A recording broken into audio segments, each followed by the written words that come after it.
So today I'm going to talk about one thing that's very important to each and everybody here, because you've all met or have contact with someone who's had diabetes. So today we're going to talk about sickle cell and what it does to the body. Stay tuned.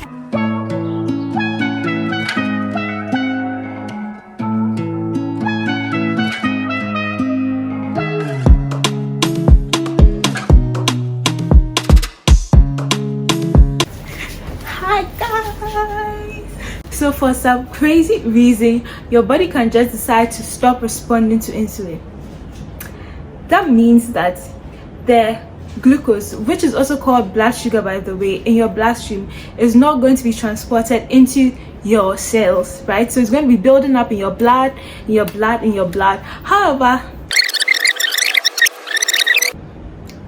so whenever you eat, the carbohydrates from your food is broken down to form a sugar called glucose, right?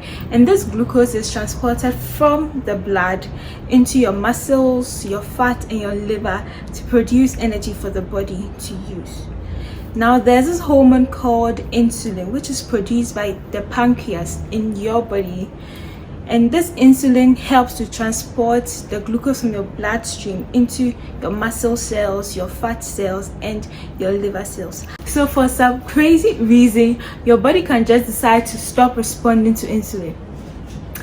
That means that the glucose, which is also called blood sugar by the way, in your bloodstream is not going to be transported into your cells, right? So it's going to be building up in your blood. However, your pancreas, which is your saving grace now, can be producing more insulin, like higher than it used to, so that it can combat the excess glucose in your bloodstream and help transport it from your bloodstream into your cells, right? So as long as your pancreas is doing that, you're good. Your blood glucose is not going to be increasing in your blood. However, if after a while it can't sustain it, probably because you're eating more carbs than you should, then it's going to cause the phenomena diabetes. So now what I really want to talk about today is pre-diabetes and insulin resistance. So pre-diabetes is the stage where your blood sugar is elevated, but then it's not as high enough to be classified as diabetes, right?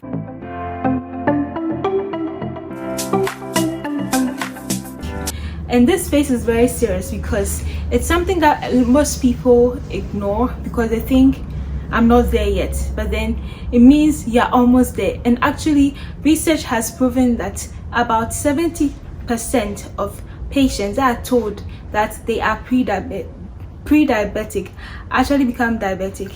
Guess what? In 5 years. Yeah. Yes. The first time I heard that, I was like, anytime I bought popcorn, I was like, oh my god, I'm buying 1 cup of diabetes. But hey, three main things researchers have picked up on, and that is 1, weight gain, of course. Number 2, physical inactivity. And number 3, surprisingly, drum roll, vitamin D deficiencies. Diabetes is genetic. So if someone in your family, especially if a close relative like your mom, your dad, your brother, your sister, your auntie is diabetic, it puts you at risk of being diabetic.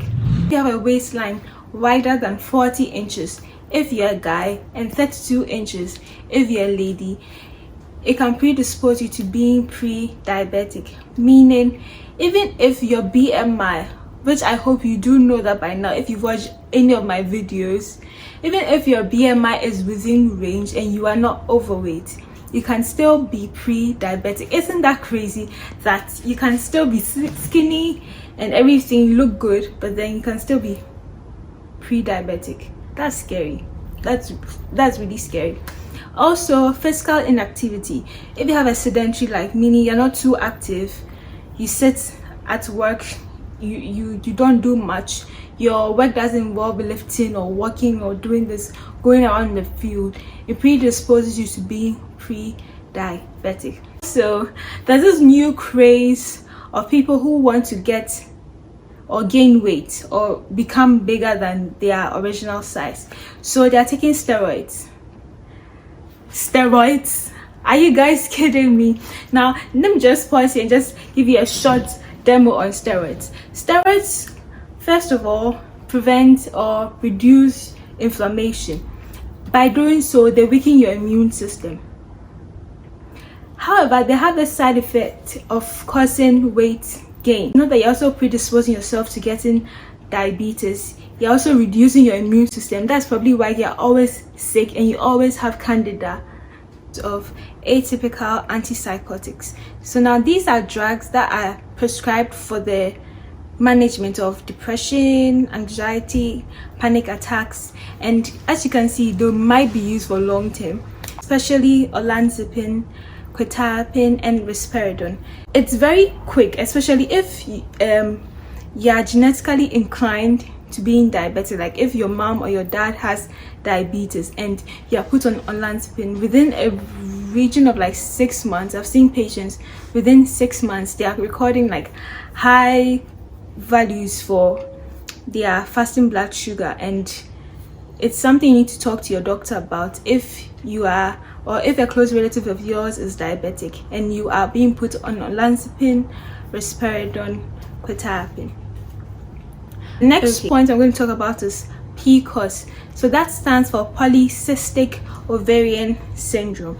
Okay, so it's a hormonal imbalance that occurs in women where there's an increase in testosterone. Of course, women too also produce testosterone, but then it's not balanced, so then it presents with facial hair, and then mainly you have pockets of fluid around your ovaries and can sort of lead to infertility. Most people that have PCOS have a weight gain issue. Okay, so then there's already an incidence of insulin resistance with weight gain, hence they can develop the PCOS.